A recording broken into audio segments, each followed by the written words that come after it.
Thank you. Did you like the film? Yeah, just impressive, and congratulations. I got to see little pieces of it early on, and for me, this is just a wonderful vicarious experience of the process of breaking down cognitive barriers. So just very quickly, a couple of comments. Yeah, we spent thousands and thousands of hours watching people try to talk about things that were incredibly divisive, particularly in the workplace. And after dozens and dozens of studies, we found that human beings are perfectly designed to communicate about everything except religion, politics, sex, money, family. I mean, we're designed to talk about everything except things that matter. And as soon as you confront a topic that's important to you, and you're approaching somebody that you believe will disagree with you, a whole different set of physiological factors kick in, and they undermine the process of communication.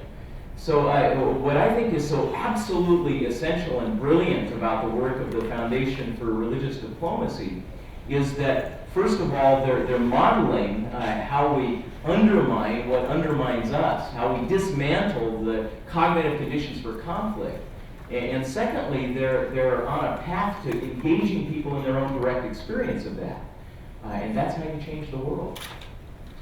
Just two quick examples of this. So a colleague of ours, a wonderful renowned psychologist, Albert Bandura, did a fascinating experiment. Got subjects together and had them participate in a little study where they were supposed to administer discipline to people who were failing in a learning task. And there were two conditions, as there always are of this experiment. Under one condition, the subjects were brought in and they were told to use this lever to administer shocks to what they believed were people who would be receiving them on the other side when they made mistakes.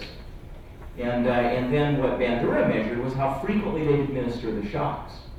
This was the control condition. And the second condition, as the subjects were brought in and set up in the laboratory, they were told, oh, the people who are involved in this learning task are animals. That was the only difference.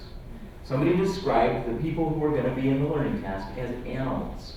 They were given a label, a negative label. Under these conditions, they administered shocks about 4 times more frequently and severely than in the prior condition. Everything else was the same.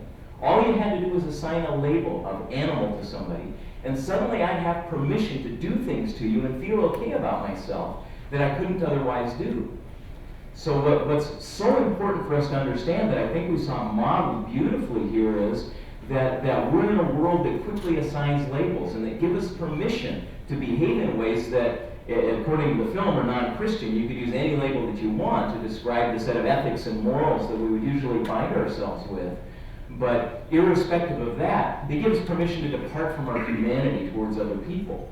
And so the question becomes, how do you break down those labels? Once they're implanted, how do you cause them to sort of melt away, or how do you remove them?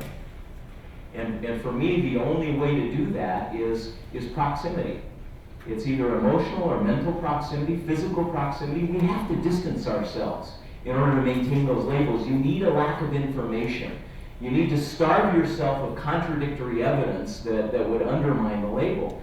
And as soon as you allow physical or emotional or mental distance to shrink, you threaten your ability to maintain that label and keep the distance. So last point that I'll make.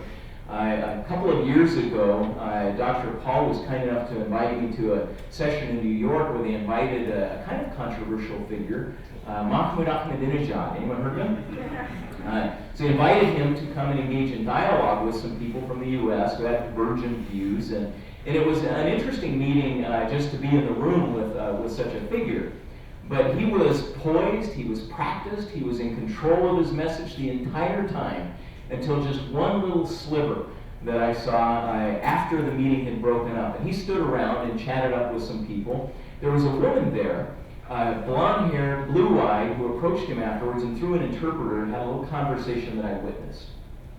So here he'd been with a panel of people representing different religious groups in Iran to demonstrate how open the culture was there to people of different religious persuasions.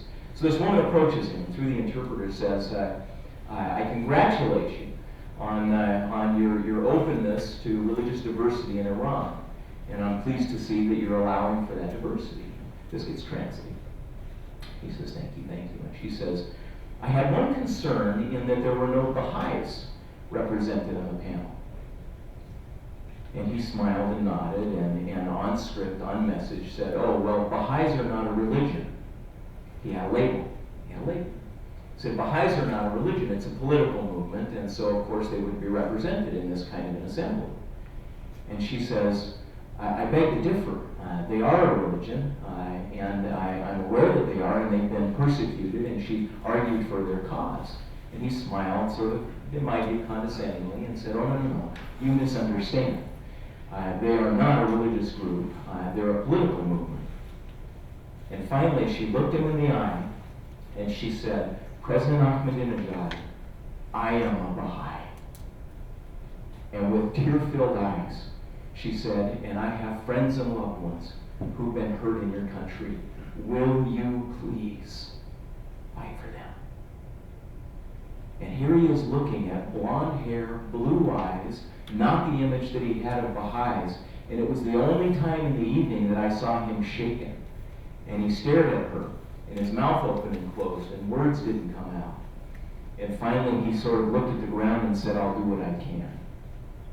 Now, I don't know that that went anywhere, but for me it was a fascinating example of how when the physical distance closed, when the emotional distance closed, when the intellectual distance closed, it threatened the label that sustained the conflict, even for just a moment.